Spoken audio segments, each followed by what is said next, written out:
Manchester United may have won the Carabao Cup recently and ended a trophy drought that stretched back 6 years, but a lot of fans are rather understandably focused on the impending sale of the club.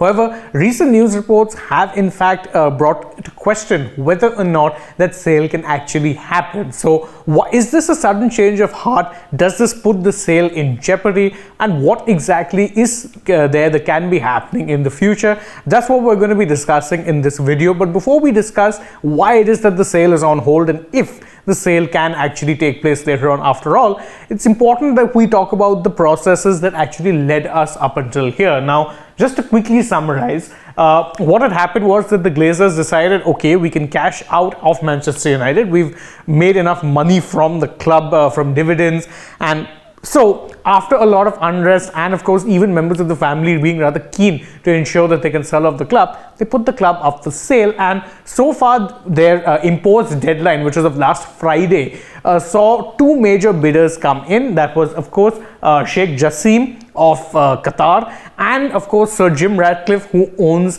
the British petrochemicals company Ineos. So you've had two of these major clubs that have bids that have been put in for the club. Up until this point, no other bids have been made, at least publicly so, and these are the bids that are being seen as the two most serious bids for the club up until this point. Now, beyond this, of course, it's worth noting that how this goes or how it goes about, it's of course dependent on the banking group, which is Rain, and is dependent on how much money that the Glazers want, and that is what seemingly is the sticking point.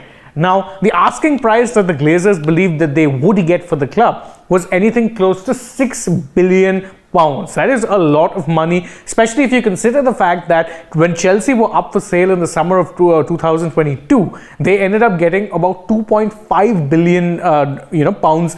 That was the amount of money that exchanged hands. That's how much the Todd Boehly-led Clearlake Capital Consortium spent. So 6 billion does seem like a bit of a stretch, but it is also worth noting that both of the bids that have come in up until this point have been valued at around 4.5 billion. So that is of course way more than what Chelsea attracted, and it's easy to understand why. Manchester United are an institution of British football, and any sale of this sort would be bringing in eye-watering sums of money. But $4.5 billion pounds versus £6 billion pounds, there's a clear gap in the valuation, and that means that any sort of a sale which was supposed to be happening before the Glazers' self-imposed deadline of March 2023 looks very, very unlikely. But has this thrown a sale out of question altogether? Not really, as it turns out, because again, these same news reports suggest that there could be some sort of haggling or bargaining that takes place, but that a sale might now happen at the end of this football calendar year rather than at the end of March, which is by the time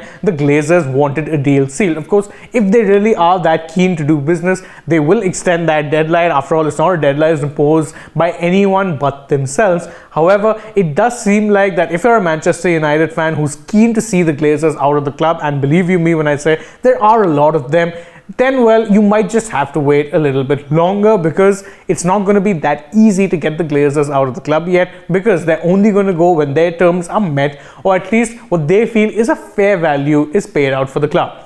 Thank you so much for joining us in this particular video. If you enjoy our work over here at Sports Today, please don't forget to like this video, share it with your friends, subscribe to the channel, tap the bell icon, leave us a comment. Who do you want to see Manchester United be bought by? Also follow us on Twitter, Instagram and Facebook, and last but not least, download the AajTak app. Thank you all once again for joining us. As always, if you're on the channel right now, please don't forget to check out some other videos that we may have done through the day. For now though, from my side, goodbye.